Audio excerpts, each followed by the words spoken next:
Hello?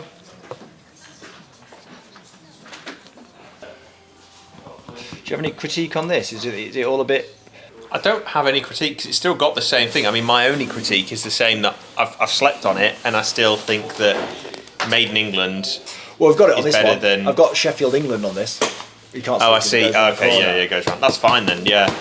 Well, do you think the logo part, in comparison to that, I think proportionally it's right, because I actually like the fact that we still need quite a bit of text on the bottom to explain what it does.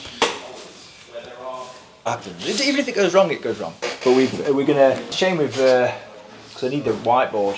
Where's that flip chart thing that we used to use? I'm probably thinking about 4 years ago. I was gonna say, I've never seen this, so I think this might be pre-draft. Yeah.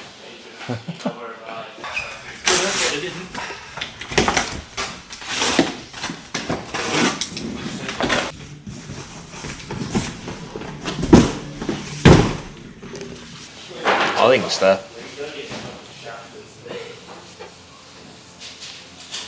Well, it's easy. Once I've got this done, it's just formulaic on the other products.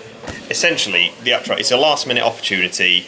We've got until Friday, essentially, to get them the content they need. The content they need is not necessarily difficult for us to get. It's like 100 words and a couple of lifestyle images. In terms of pricing, through them sort of hardballing themselves and being way too far off to begin with, they've offered what they call their cost price at $395. Yeah. I feel two ways about it, in that the only benefit in general is the long-term benefit of, as seen in Esquire, if that means anything anymore, being able to put it on the website, brag pack, etc., etc. Everything's an opportunity cost. I could prefer to spend that £400 on Facebook ads. I'm keen to get your thoughts on whether you think we're getting enough benefit that it's worth doing, and essentially attributing budget to that, or whether it's worth pushing back and being more like 200.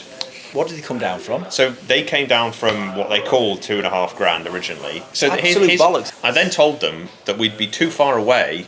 There'd be no point in even having the conversation, because to us it's not worth it. And they pressed and pressed about having a specific number, and I was like, right, I don't want to insult price you, but it would be £200. Then they said 400. I kind of feel like there's a world in which they would do it for 200 if we wanted to play hardball. I think with all negotiations, there's a level of, even if you win, it gets distasteful.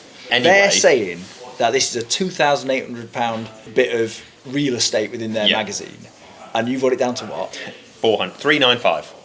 It's just weird. The first question is always, can you still get it to us by Friday? So they clearly want to fill the space. It's cheap, but then I also I hate it anyway. I just don't think these things work. Offer them 50 quid. Let's say £200. Okay. I think 200 quid.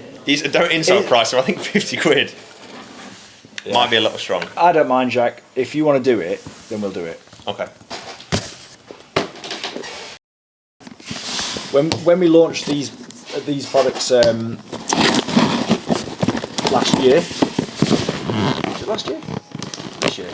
The very end of last year. Right, yeah.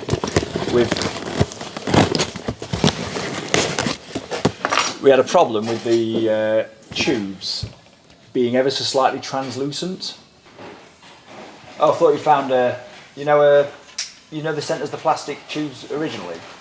Oh, I don't know if you still have those. Don't worry. I was rummaging around in there. I didn't see them. See, you can see there. That's the effect. Half of it's blue. Yeah, this is much nicer blue. It's just a better colour. There's healthiness in the couscous. Couscous, how can that be unhealthy? Oh, my lunch is chicken and couscous. That can't be bad for you.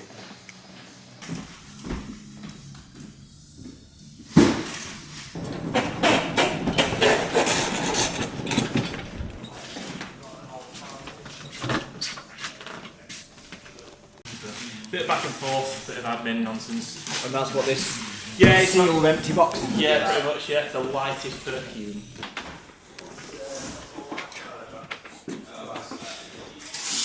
That's the lighting, framing, etc.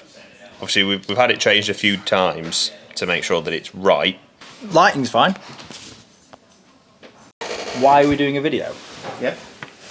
Jacques responsible for marketing, and obviously that's a big part of my role as well. So me and Jack work quite closely day to day. The problem's just marketing in general these days is it's just different, isn't it? People might not be interested at all, but we thought maybe a fly on the wall style, warts and all, behind the scenes of what a brand like ours does day to day and what we have to think about, what we have to do to try and drive things forward.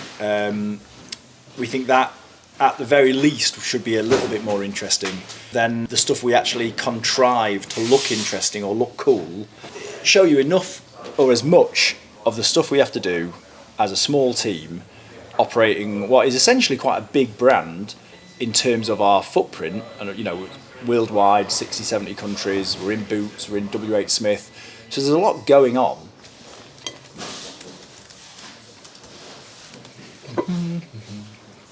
It's the new age chicken connoisseur.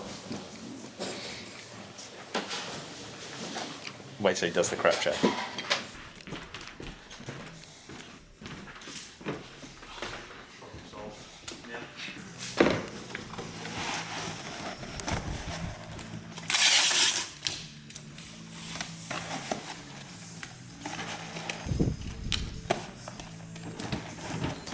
Just sit and chat about it.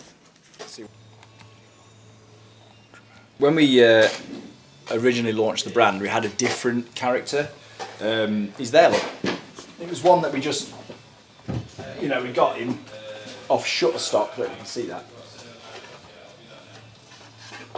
But we realised quite quickly we didn't want to have just a generic character. Some of the earlier iterations of Dan, it looks like he's got no teeth. So I don't even know what I was thinking there. Look at the state of him. Always come first. We've moved away from all that now. It was very in when we first launched the brand. The heavily vintage stuff and traditional barbering stuff was all the rage. Not really the words to live by. No. Not quite F1 pit stop, but No. No, Stanley Tucci way.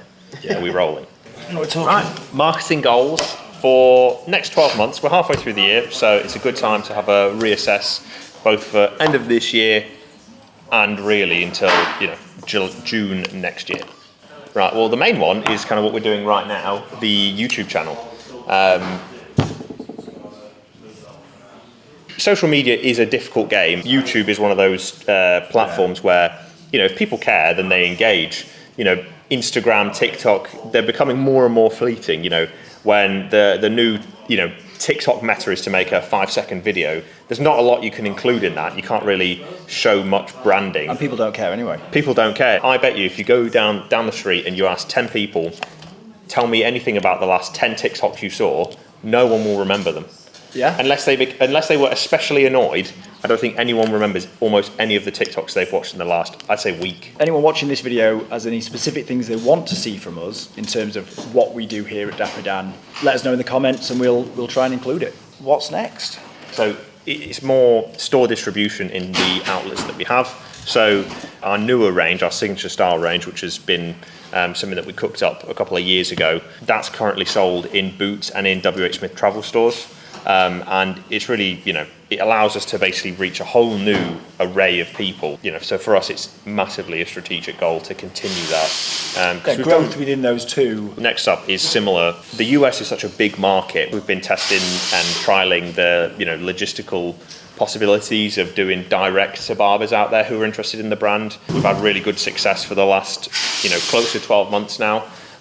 We've just finished, actually this week, it's gone live, the brand new site that's dedicated to our US-based wholesalers. So continuing kind of growth there and seeing more of those customers come into us and being able to fulfill them directly is 100% a really key goal of ours for the next 12 months. Normally you get a distributor gets your barbers. If we can just build it one by one, different states in America, build a little bit of a footprint there that way, I think larger scale distribution would come after that. It's kind of like the opposite way we used to.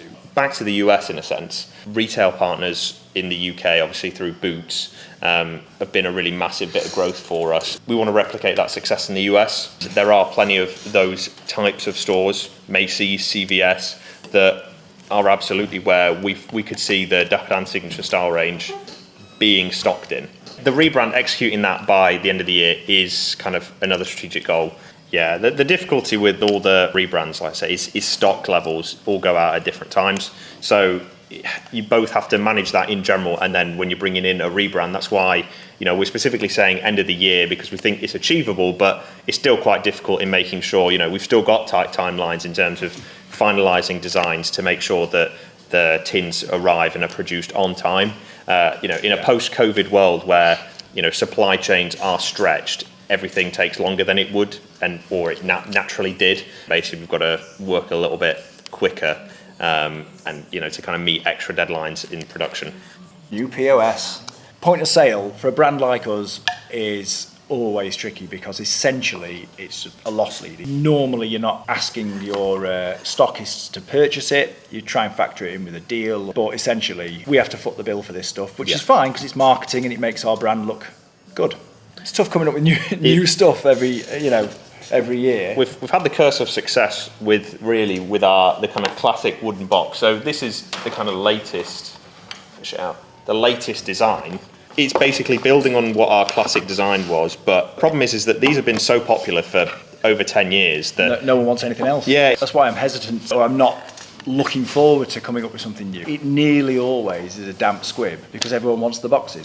I miss the sunglasses, we need to bring those back. The Dapper shades. Yeah, the Ray-Dans. Good, all right.